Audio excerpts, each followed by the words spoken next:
Hello, good morning. It's Sunday morning. It's the 16th of January 2022. I keep getting the date wrong, sorry. The other day I said it's the 22nd of January and it wasn't. It was 12th. Anyway, I'm reading out of Lydia. It's a follow-on story from Bliss After Life, which I started writing in 2006 and finished in 2017. And then I continued writing. It's the story about a reincarnation. Bliss passed away at the beginning of Book One. She was 95 and passed away after her birthday party. And we are following her journey into the afterlife. And we are also following the participants of Bliss's life, her daughters and grandsons. We are now at chapter 10 and they're all gathering. It's March. Lydia has been born and they are all admiring Lydia. They're at Susan's house still, I think. The whole gathering was described in chapter 9 and we are now at chapter 10, entitled The Proposal. What fun seeing Lydia in the flesh. Ben was grinning from ear to ear. Susan felt the wonder of this so palpable. Frida was wiggling to get off Melanie's lap. She had been studying the little bundle and was wagging her tail, wanting a closer look at Lydia. She stopped at Faye's knees, looked up into Lydia's eyes, who looked straight back at her, no longer nursing. Everybody had fallen silent. They are really looking at each other. Wow, look, Lydia is smiling and Frida is wagging her tail. Tony had been watching the little scene intently. Faye lowered Lydia and Frida started sniffing gently at the bundle and was just about to lick Lydia's face when Faye pulled her laughing away, stroking Frida's ears. Our little Lydia was born in the year of the dragon. As the rabbit gives way to the dragon, we enter a year of good luck. Lydia was back nursing again and Faye looked around as everybody nodded. Yes, that's what I said. Melanie was grinning. Even she was surprised how this developed, as Faye had never heard the question she had asked about how everybody was finding the last few months. Faye raised her eyebrows. I asked earlier, can you not all feel how wonderful the last few months have been already? And we sort of all answered yes to that. Melanie grinned. This was so lovely. Synchronicities, however small, are our little signposts that we are aligning. She loved synchronicities. Oh, Melanie, isn't that just so true? I feel so happy. Faye cuddled Lydia. Ben had kneeled down and fished a box out of his back pocket. Bright red his face had become. He had bought the ring some time ago, but somehow he didn't want a big over-romantic scene, and he had waited and waited. But this just felt the right moment. He knew they wanted both to be married. It was not a secret, but looking at her face, so quiet in the room that you could hear a pin drop, he thought he knew she was completely surprised. Oh, yes, I will. Faye looked at the lovely light blue sapphire ring on the little dark blue velvet cushion. I haven't even asked the question yet. Ben couldn't help falling off his knee for laughing. Lydia was rudely interrupted, dreaming as Faye started to laugh along with everybody else. So, you would like to marry me then? He gasped between shrieks of laughter all around. Lydia was bopping up and down and Faye's exposed breast had been there for everyone to see. There everybody was laughing as she couldn't manage to close the button and laugh at the same time. Let me take her. Holly gathered Lydia in her arms, who did not seem fazed by it all. The laughter was going on and she was looking around, mouth turned to a smile again. She nuzzled herself into Holly's arms and closed her eyes. What colour are her eyes? Susan was asking, as she had not really been able to see properly, and now her eyes were closed again. They are very dark blue, Faye answered. She had studied her daughter's eyes intently. They seemed to change with the light, dark, but definitely not brown. Sometimes the colour changes after a few months. I heard this, but I don't know for sure. Melanie had greenish-brown eyes. She didn't know if they had always been like that. They had, she heard, and also that it is true, the colour of newborn babies' eyes can change. New babies very often have blue eyes. Well, we have been talking a lot about eye colour. Chris never really considered the colour of people's eyes, but since Steve's were so bright blue and with him having Indian origin, this discussion was not new to him. He often didn't understand Holly's fascination with these kinds of things.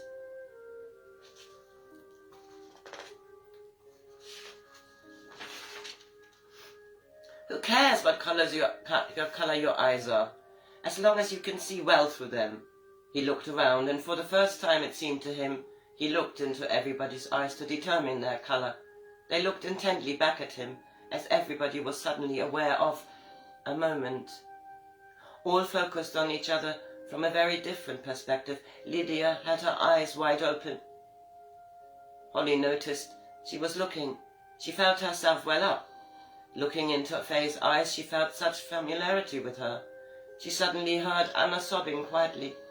Melanie had got up to put her arm around her.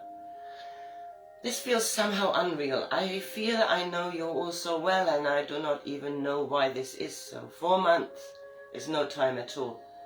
I feel with you like I do when I'm with my mum and dad, and I feel okay now that they're gone because I have you. Melanie held her in a firm embrace, and she knew from Mio that Anna belonged right into this group, a soul family, seemingly randomly thrown together through various coincidences. Little synchronicities had them led to this moment. Chris felt vaguely uncomfortable. He was not very demonstrative, but it seemed that he was the odd one out here because everybody else had tears in their eyes. He looked at Lydia, who was watching him intently.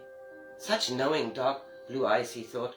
The corners of her mouth turned up, and he was smiling before he knew, and a wave of happiness was overwhelming him. He quickly pulled his ever-ready handkerchief out of his pocket to blow his nose. "Dad, are these tears I can see in your light brown eyes?" Tony couldn't help laughing. His mum was terrible for tears. Close to the water, his Omi used to say, and he welled up easily, to his annoyance. Now he felt good that everybody was so moved. "Why does it feel embarrassing when emotions run so deep?" Ben was asking everybody, and suddenly they all felt this bond. Even little Frida had settled at Faye's feet and was looking at everybody. He looked at Frida, who looked back at him, then at Lydia, who was still studying everybody. He couldn't help burst out laughing, and they all joined in. The mood felt lighter, and everybody started talking at the same time. Tony asked to hold Lydia. She had been very accommodating, settling into everybody's arms without a murmur. Tony had never had such a little human being in his arms. Well, he had held his cousins, but he was much younger himself then. He felt an overwhelming love for this little girl. She looked up at him. "How do you like your uncle?" he whispered. Her mouth turned up at the sides again. Melanie had stepped close. She smiled. "I think she highly approves. So do I." She hugged him and studied little Lydia's face. So perfect, so rosy and calm. Big almond eyes, beautiful little tiny eyebrows, her tiny fingers in a fist. Melanie stretched her hand out and felt the little finger grasping firmly around her pinky. She felt so happy for Faye and Ben, such a perfect little spring present. Lydia opened her mouth wide for a yawn. Melanie could not suppress a yawn herself and watched Susan stretching herself with a yawn. "Yawning is infectious." David yawned widely. They all started laughing again. "Let's put her in her cot next door. She can do with a little peace and quiet. I'm so hungry myself now. Is there some soup left?" Faye could feel a pang of hunger. "You are eating for two," Ben heard himself saying. He had heard that expression before, but never used it. During her pregnancy, Faye did not seem much different, hunger-wise, although she had some preferences. But since Lydia had arrived, Faye seemed hungry all the time. "I take her next door for a sleep." He took Lydia. "Here you are." Susan had filled a bowl and a piece of and put a piece of rustic bread on the side. Oh, yummy! I made that when I was still pregnant, and I was cutting the vegetables, pondering when we will eat it. Only 2 days ago. Would you mind if I FaceTime my mum later? She would love to see all of us here. They booked their ticket. Next Thursday, the 15th, they will set off. I get your iPad, and I put her in the cot. Ben closed the door behind him, and Tony got up to put some music on. Ben's mobile on the settee was ringing. He could see it was Steve, his dad, and he answered it.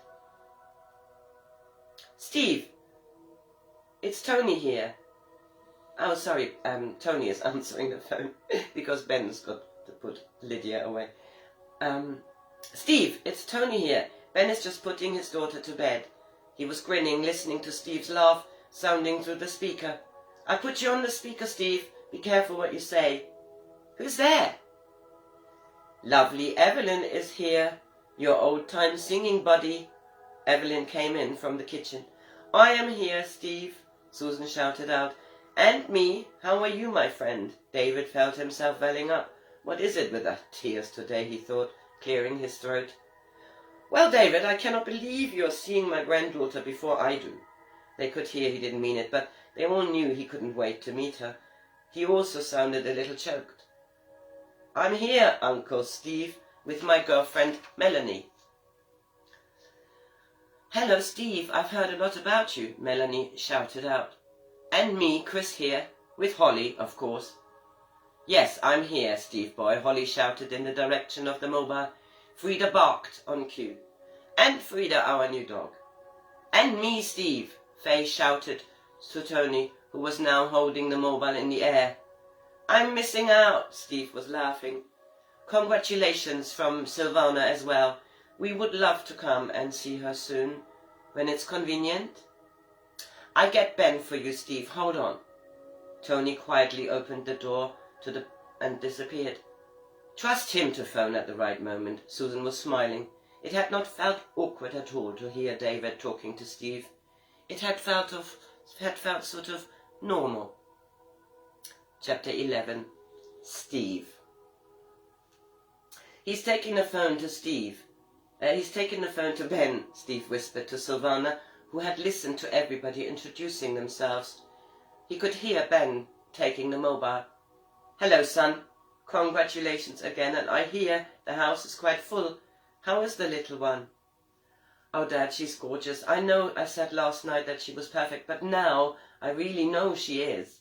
Asleep right now, but she had an exciting look around at all the faces here since she arrived in the house a couple of hours ago.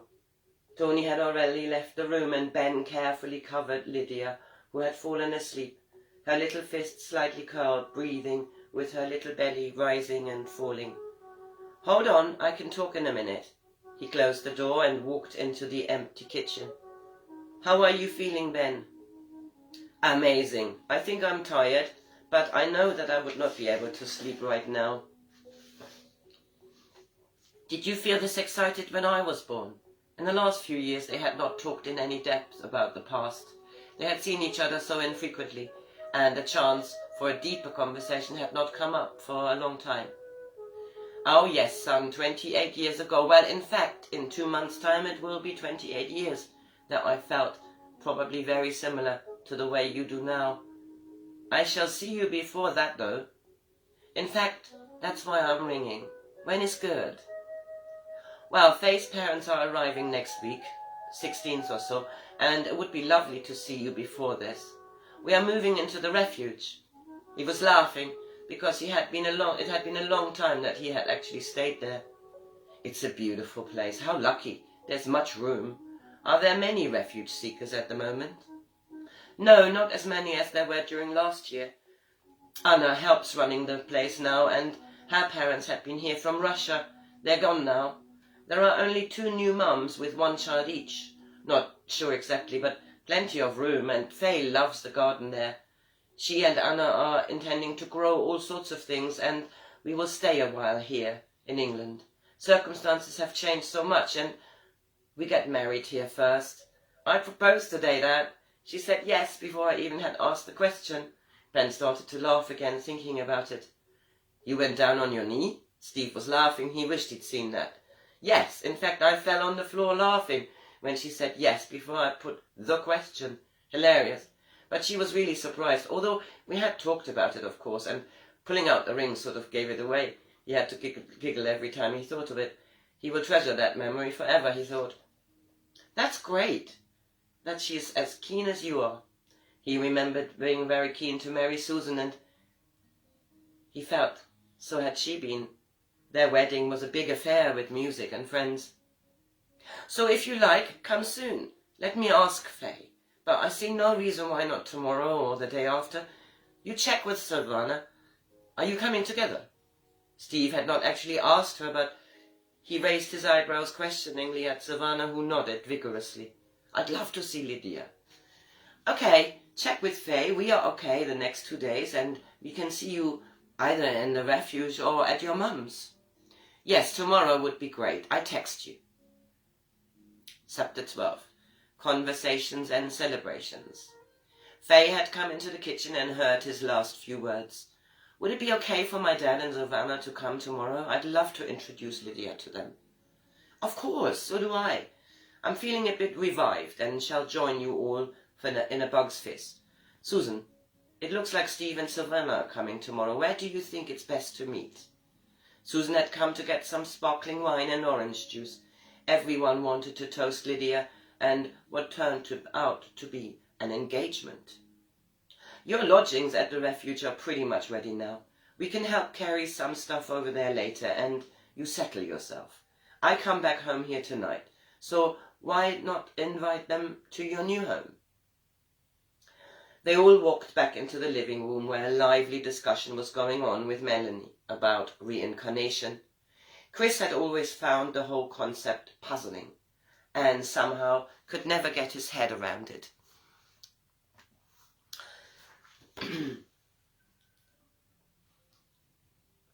After Bliss' passing, the discussions on this had been worse than ever.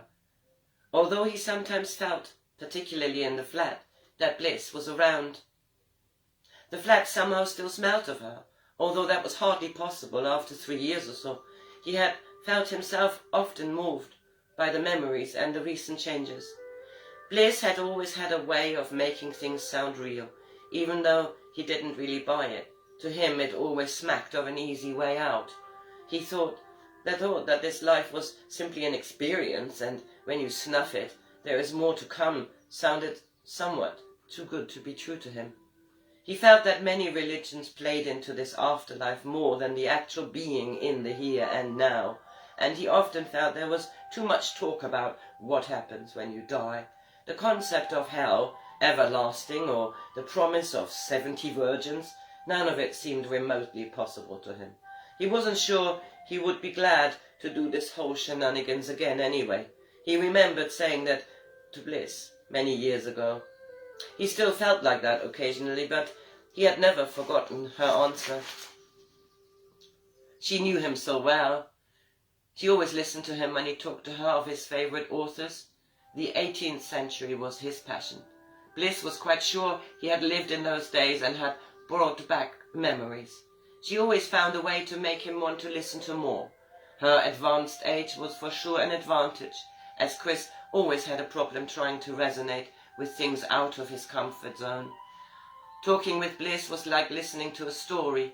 He never really let on to Susan how much he enjoyed it. They were not dissimilar. Holly had been spending much more time writing lately. She would not let him see it, which had started to annoy him. Have you gone to sleep, Chris? Ben nudged him. Let's toast Lydia. Everybody stopped and raised their glasses. Lydia, my beloved granddaughter, you are our sunshine, and we all love you already. Susan had tears in her eyes and all chinked their glasses, repeating the toast. I was miles away, thinking of your Omi, actually. Ben smiled at Chris. Yes, it's lovely how we all remember her so often. And Melanie, how do you feel about her, Chris? Well, it's all been puzzling to me, I must admit. I like her a lot. It feels to me Tony and her get on famously. And As I know Tony well, I know he is really happy. Yes, I know, but what about Mio? Well, it's hard to get my head around that. In fact, that's got me thinking earlier. Bliss always used to go on about life in the non-physical, as she called it, and her stories were compelling. The new development is almost a bit too much for me. You mean if she wasn't Tony's girlfriend, you'd call her a nutter? They both burst out laughing. Ben couldn't stop laughing. He remembered Faye's dream, and there she was, actually with a little baby girl. He could totally understand Chris's puzzlement.